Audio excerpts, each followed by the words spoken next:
After touring around Europe with his band in the late 70s, Barry's illustrious career started in the early 80s with international chart toppers Brotherhood of Man. Then he became a UK top nightclub DJ whilst writing and producing for many famous hit artists. In the 90s, he turned to country music for inspiration and wrote worldwide hit 5, 6, 7, 8, leading to his formation of pop band Steps, who have now had numerous single and album chart success. After more hits with such diverse acts as Sonia, John Otway and the Cheeky Girls, plus a song in the double Oscar-winning film Little Miss Sunshine, Barry moved to the Sunshine Paradise of Thailand, where he's been presenting on radio and TV, as well as continuing to perform music live. His passion has always been songwriting, and this he successfully continues to do.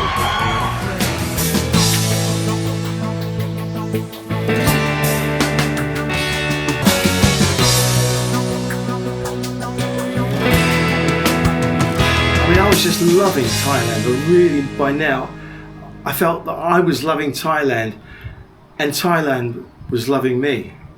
At the start of 2013, you were an honorary guest, I believe. Yes, again, Captain Samurai had invited myself via Darren, who ran a thing called Key Visa, which was an agency that helped you get your visas. So he was great friends with the immigration department.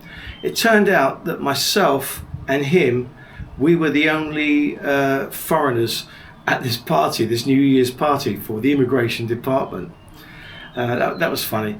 Darren, I always called him the Visa Geezer. He used to come on my radio program in the morning, let's say once every 2 weeks, and talk about visas.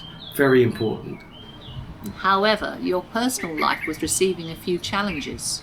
Yes, Wana, who had been successfully selling insurance, but for a company, decided to go private and start up her own business. But also, she, as a side issue, was selling Amway products, which is like a pyramid scheme.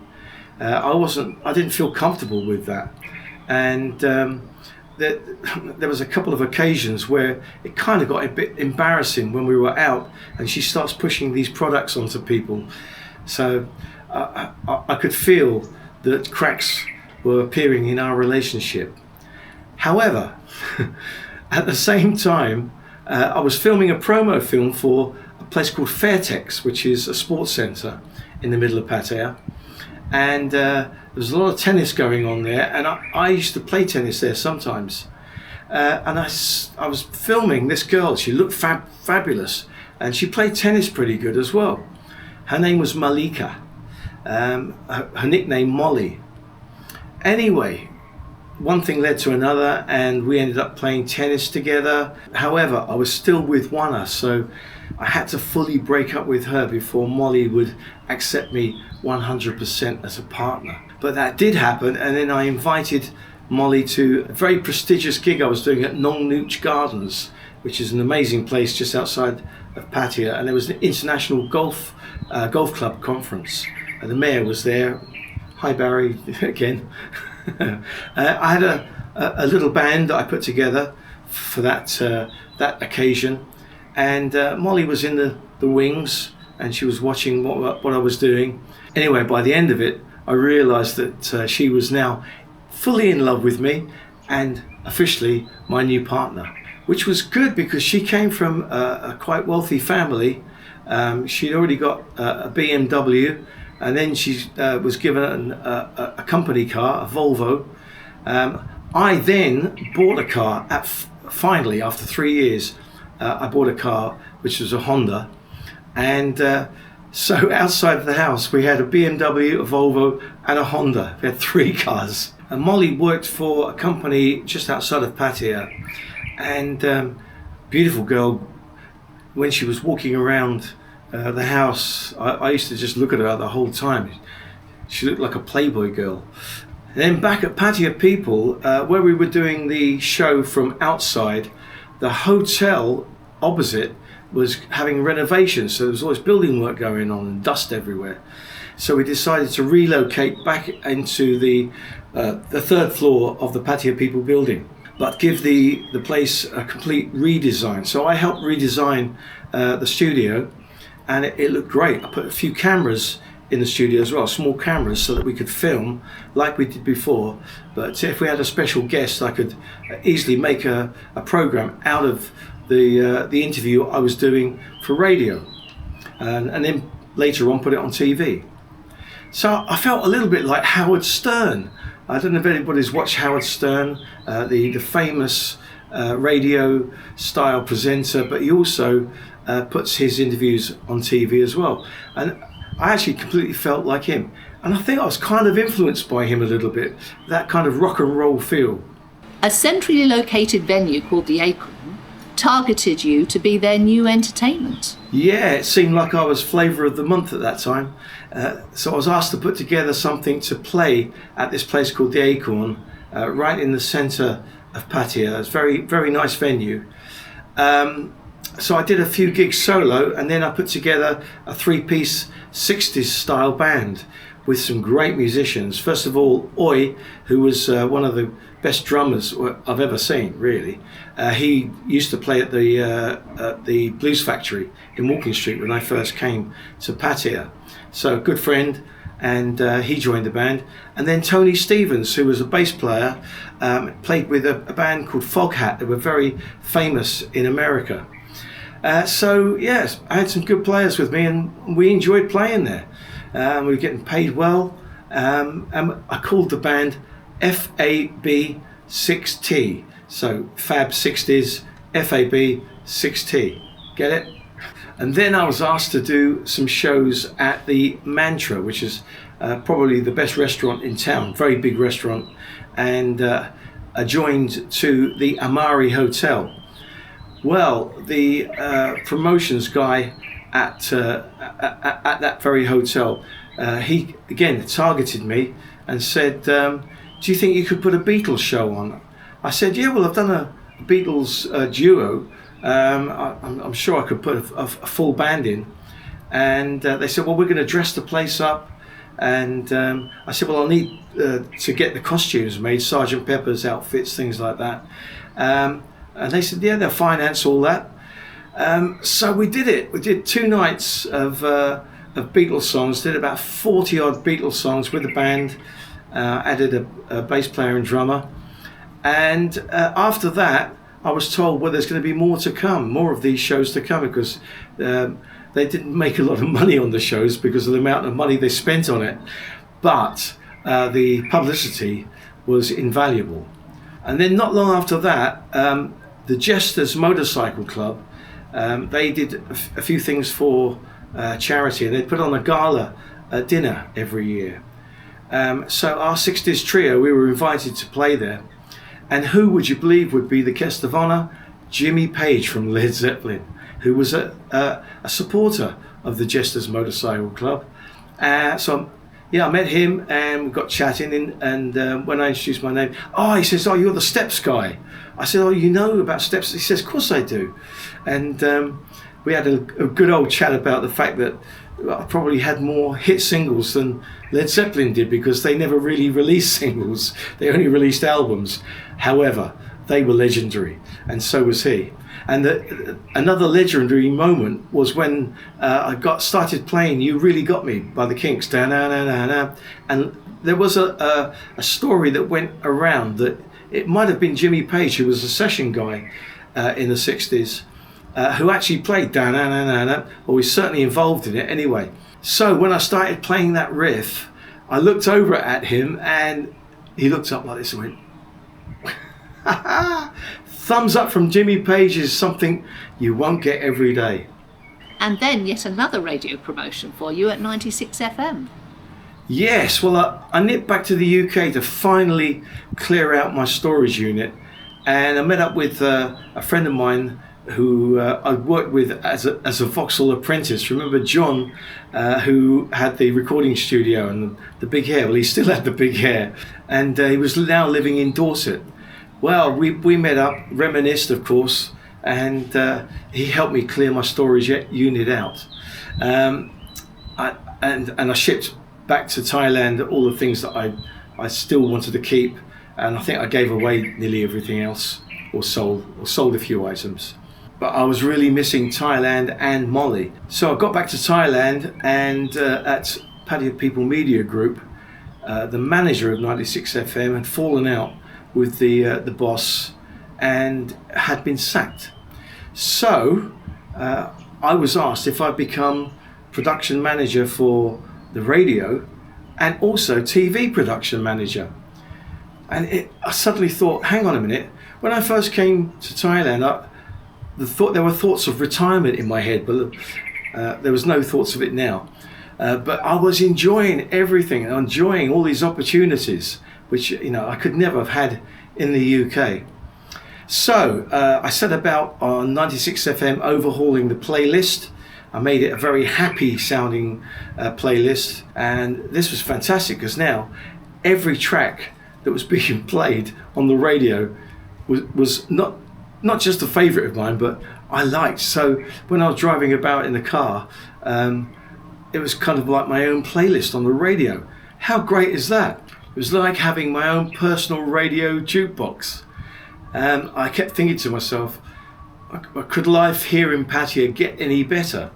And the answer was, yes, it could. Yes, 2014 was a spectacular year, and it was your 60th.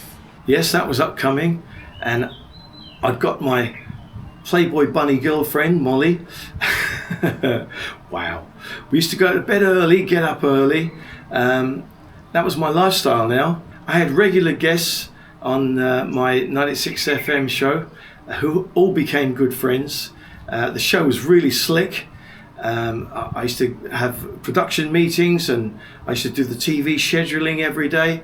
It was a well-oiled machine, and everybody was doing their job really, really good. It was a good media group. And then every year, about the middle of February, there's the Barapa Bike Festival, which is bikers from all over Southeast Asia congregate at a big area just outside Pattaya, and it's the nearest thing to Woodstock you could ever experience. I've been to one or two of them before. This time I was asked to play and do my Beatlemania show, so that was good. And then it got to the 25th of February, my 60th birthday bash. Now, Niels Koloff decided that I should have a special birthday because 60 is a particularly important number in Thailand. It's like a 12-year cycle, so it's the 5th 12-year cycle. So I had a party at this place called C47, which had as its centerpiece the front of a World War II plane. And Jerry Carlson, who's a Jerry Lee Lewis impersonator from Sweden, he came and played. It was a fabulous party, lots of friends there, a very happy occasion. And in fact, Niels, my boss at Patio People Media Group, who had basically put this whole event on, presented a cake to me on stage and made a short speech praising me for my professionalism at PPMG, and mentioned the big preparation that I put into my work, which usually goes unnoticed by the general public. That was really nice, and it was well appreciated by me, as was the unforgettable party. And then you took a little trip over to Indonesia. Yes, well, every year in Pattaya there's this thing called Songkran, and you either love it or hate it. Lots of water being thrown about everywhere. Once I'd experienced it once, I just wanted to get out of town when it was on, because you couldn't go anywhere without really getting wet. So this particular Songkran, I had a friend called SJ, Sarah Jane. She was English, and she had won Entrepreneur of the Year back in the UK, and she was a very clever girl and became a good friend. Actually, she started a video channel called AMV, Adult Music Video, which I kind of got involved with, and at this point she was working in Indonesia, helping out the government in some way or another, and so she had this wonderful Dutch colonial house near Jakarta, and she invited myself and Molly to go over and visit. So I thought Songkran's a good time to go there. The local sports club was fantastic. We played a bit of tennis there. However, there's lots of power cuts, Islamic calls to prayer.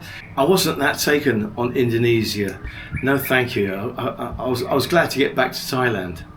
So you put on another spectacular show at the Mantra. Yeah, following the successful Beatles couple of nights, Beatlemania, I was asked to put together a tribute to the UK Rock and Roll Hall of Fame. So I did. I put a band together, and I met this guy called Paul Rosenberg from the States, who he'd done a lot of work in Vegas and had a laser company. He was a crazy guy, but good drummer, good all-round instrumentalist. And then I've got Henrietta, who was the daughter of the guy who organised the Burapa Bike Festival entertainment. She was only 15, but he asked me to see what I thought of her singing and stuff, and I thought she was excellent. And I said she could be in our band. She could sing a couple of like Annie Lennox songs or Adele songs, things like that. Anyway, the whole event was another big success. May the 22nd, 2014 was a significant date in Thailand's history. Yes, well, there's been many significant dates in Thailand's history, and this one was the latest. There was a military coup, and that meant that all radio had to go off. In fact, all TV had to go off, and it went off for about 2 months. And so Molly went to Bali on a trip with her company. It seems that's the place to go to. But I had time to do other stuff. So there was a guy called Dr. Penguin, who's a kind of like comedy magician. Another Pattaya character. He had a friend, Raymond Lewin, who was a famous French film director. And he made lots of car adverts and things like that. And he was making a show about Pattaya and actually other places in Thailand with a kind of hidden camera. It's kind of bent to the whole thing. So I suddenly got involved in that. And next minute, I'm dressed as an airline pilot, and I'm being filmed flying this plane, and then going and complaining to Miss Universe, who's being told how to play golf, about the golf ball that came up and hit me in the eye. Well, I know it's crazy, but it's Pattaya. So yes, Miss Universe, Natalie Glebova, became a friend, and I ended up that scene walking off with her arm in arm. It's very nice. And then later that night, they said, can you come down to Walking Street? Because they'd previously asked me if they could use Pattaya Wonderland, my song. So yeah, I went down there, took my guitar, and they said, we just want you just to perform just for a few moments. Anyway, when it came to film it, there were like cranes, cameras on cranes, a full-on crew. There was on dollies, and there was a massive audience in Walking Street. So he suddenly said, "Right, Barry, now." Off I went, faced the cameras, started, and my song was coming out of the speakers. I just started playing it and singing it, and then out the corner of my eye, I suddenly realised everybody's been rehearsing this. They've got a dance routine to it, and it was me that's being had by the surprise camera thing. Anyway, the result was an absolute fabulous video, and I'm very proud of that. That was a unique event in Walking Street. Ladies and gentlemen, introducing the one, the only, superstar, Barry Upton.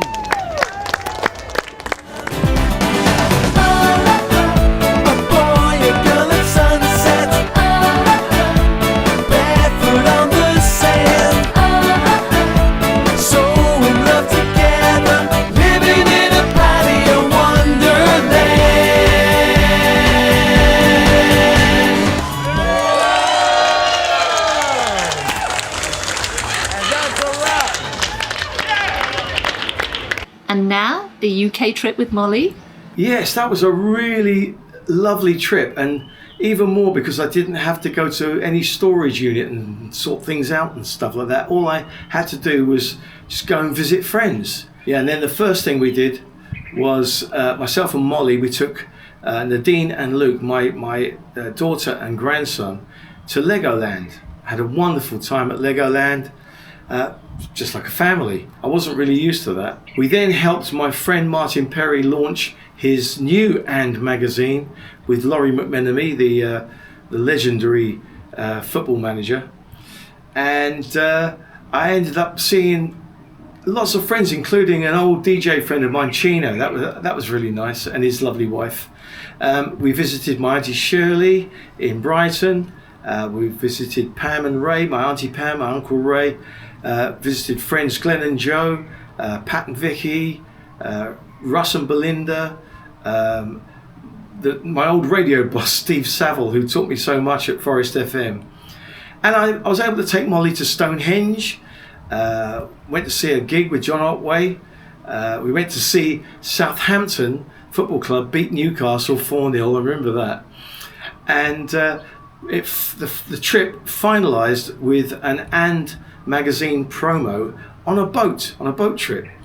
And my sister was able to come, my daughter and grandson, and I had a bit of a Wild at Heart reunion with my friends Kelly and Shelley, who used to sing with me. And of course Martin, who was running the magazine, he was on stage with us, I think, and his son. So it was a wonderful event. And at the end of it, I bought a really beautiful guitar, which I'd got my grandson up on stage, and he was pretending to play it again. Well, at the end of the gig, I presented it to him and said, "That's yours now." That really was a fab trip. So back to Pattaya and the Ladyboy experience. Yes. Well, how it all started was that there was a guy called Scott Griffiths who had been filming a couple of TV series for Sky, all about ladyboys, and he had a ladyboy partner, and he was in business with her with a bar in Pattaya. So they'd filmed these two series, and somebody said he'd make a great guest for your program. So he came in one morning, and great guy from the northeast, very ordinary kind of guy, very open about his involvement with ladyboys, and he invited me over to his bar. So I went over with Molly, and we had a nice time there, and I was watching all the ladyboys quite closely and how they flitted around the bar, and they were very friendly. And then it just suddenly came to me that I said, has anybody ever put together a ladyboy band, or has there been a ladyboy band? And we did a bit of research, found out that there was a Thai one at one point, but they weren't very good, and of course they were singing in Thai. And there was another one that was from, I think, Korea, South Korea, but they looked too much like girls, really. They just looked like a girl band, so not really a ladyboy band. Anyway, Scott thought it was a great idea, and he said, actually, the production company, they're a bit lost for ideas of what to do for the third series, for the third part. And so he goes to them and tells them about my idea. The Barry Upton, who put Steps together, wants to put together a ladyboy band. Well, they just went ballistic. They said, "This is fantastic, it's a no-brainer." And so the production company read back, and some camera people or production people from Sky, they all flew over, and we had a meeting about it, made a schedule, and suddenly I'm involved in making a TV documentary about ladyboys. And I've got to tell you, it was fun. It was just so much fun. The TV filmed auditions were just hilarious, with a cross selection of brilliance to the downright awful, which was actually perfect for the documentary. We spent 4 weeks filming, and at one point I whittled it down to a certain amount of hopefuls, and we put them out live. We made this show at the Coliseum Theatre here in Pattaya, And it was incredible TV. The production company said, "Oh, this is fantastic. They got some great shots." And we had a panel of which I was on the panel, and there was a very beautiful lady boy. There was Scott, and there was me. I was the kind of like the Simon Cowell character, and it was very much like Pop Idol or Thailand's Got Talent or Britain's Got Talent, that kind of show.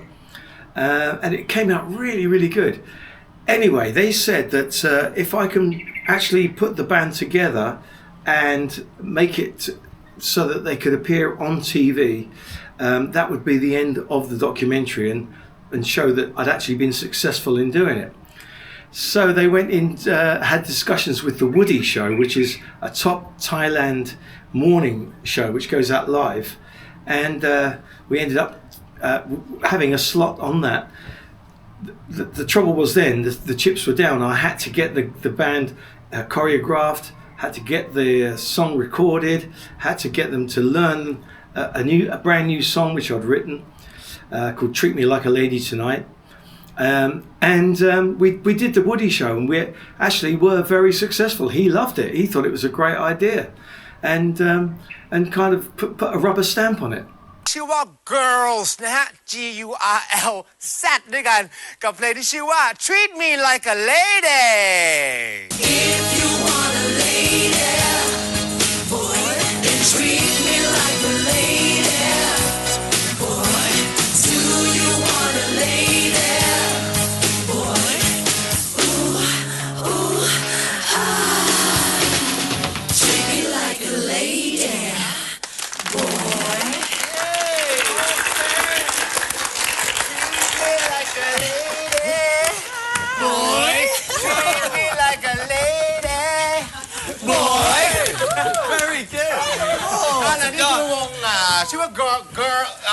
The name of the band is Girls.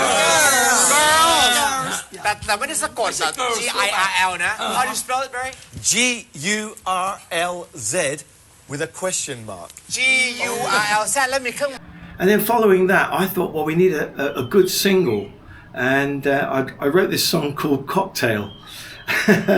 Only I could do something like that, I know. But the video, I thought, came out really good.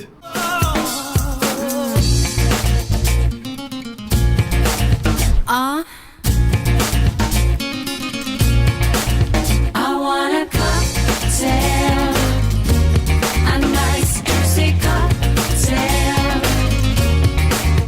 I love a cocktail, a nice juicy cocktail. Sex on the beach, ooh la la. So that was your close encounters with ladyboys.